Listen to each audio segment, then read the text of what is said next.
സദൃശവാക്യങ്ങൾ 17. കലഹത്തോടുകൂടി ഒരു വീട് നിറയെ യാഗഭോജനത്തിലും സ്വസ്ഥതയോടുകൂടി ഒരു കഷണം ഉണങ്ങിയ അപ്പം ഏറ്റവും നല്ലത്. നാണം കെട്ട മകൻ്റെ മേൽ ബുദ്ധിമാനായ ദാസൻ കർത്തൃത്വം നടത്തും. സഹോദരന്മാരുടെ ഇടയിൽ അവകാശം പ്രാപിക്കും. വെള്ളിക്ക് പുടം, പൊന്നിന് മൂശ, ഹൃദയങ്ങളെ ശോധന ചെയ്യുന്നവനോ യഹോവ. ദുഷ്കർമ്മി നീതികെട്ട അധരങ്ങൾക്ക് ശ്രദ്ധ കൊടുക്കുന്നു. വ്യാജം പറയുന്നവൻ വഷളത്വമുള്ള നാവിന് ചെവി കൊടുക്കുന്നു.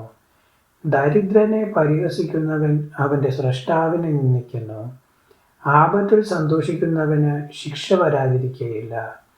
മക്കളുടെ മക്കൾ വൃദ്ധന്മാർക്ക് കിരീടമാവുന്നു. മക്കളുടെ മഹത്വം അവരുടെ അപ്പന്മാർ തന്നെ. സുഭാഷിതം പറയുന്ന അധരം ഭോഷന് യോഗ്യമല്ല. വ്യാജമുള്ള അധരം ഒരു പ്രഭുവിന് എങ്ങനെ.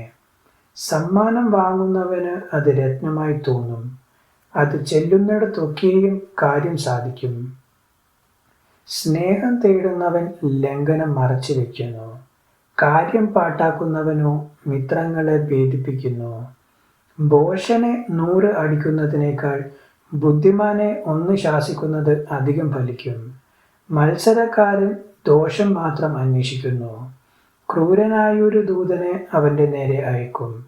മൂഢനെ അവൻ്റെ ഭോഷത്വത്തിൽ എതിരിടുന്നതിനേക്കാൾ കുട്ടികൾ കാണാതെ പോയ കരടിയെ എതിരിടുന്നത് ഭേദം. ഒരുത്തൻ നന്മക്ക് പകരം തിന്മ ചെയ്യുന്നുവെങ്കിൽ അവൻ്റെ ഭവനത്തെ തിന്മ വിട്ടുമാറുകയില്ല. കലഹത്തിൻ്റെ ആരംഭം മടവെട്ടി വെള്ളം വിടുന്നത് പോലെ. ആകയാൽ കലഹമാകും മുമ്പേ തർക്കം നിർത്തിക്കളക. ദുഷ്ടനെ നീതീകരിക്കുന്നവനും നീതിമാനെ കുറ്റം വിധിക്കുന്നവനും 2 പേരും യഹോവയ്ക്ക് വെറുപ്പ്. മൂഢന് ബുദ്ധിയില്ലാതിരിക്കെ ജ്ഞാനം സമ്പാദിപ്പാൻ അവൻ്റെ കയ്യിൽ ദ്രവ്യം എന്തിന്. സ്നേഹിതൻ എല്ലാ കാലത്തും സ്നേഹിക്കുന്നു. അനർത്ഥകാലത്ത് അവൻ സഹോദരനായി തീരുന്നു.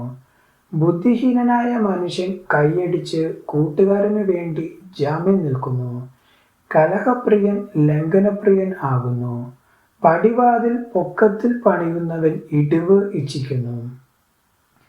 വക്രഹൃദയമുള്ളവൻ നന്മ കാണുകയില്ല. വികടനാവുള്ളവൻ ആപത്തിലകപ്പെടും. ഭോഷനെ ജനിപ്പിച്ചവന് അത് ഖേദ കാരണമാകും. മൂഢന്റെ അപ്പന് സന്തോഷമുണ്ടാകുകയില്ല. സന്തുഷ്ട ഹൃദയം നല്ലൊരു ഔഷധമാകുന്നു. തകർന്ന മനസ്സോ അസ്ഥികളെ ഉണക്കുന്നു. ദുഷ്ടൻ ന്യായത്തിൻ്റെ വഴികളെ മറിക്കേണ്ടതിന് ഒളിച്ചുകൊണ്ടുവരുന്ന സമ്മാനം വാങ്ങുന്നു. ജ്ഞാനം ബുദ്ധിമാന്റെ മുമ്പിൽ ഇരിക്കുന്നു. മൂഢന്റെ കണ്ണോ ഭൂമിയുടെ അറുതികളിലേക്ക് നോക്കുന്നു.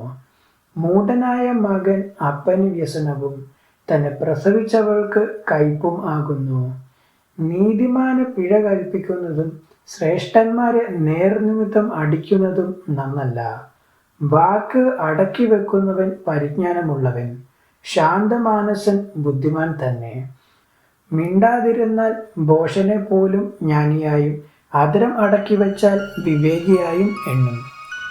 ദൈവവചനം തുടർന്നും കേൾക്കുവാൻ ഈ വീഡിയോ ലൈക്ക് ചെയ്യുകയും ചാനൽ സബ്സ്ക്രൈബും ചെയ്യുക. ദൈവം നിങ്ങളെ അനുഗ്രഹിക്കുമാറാകട്ടെ.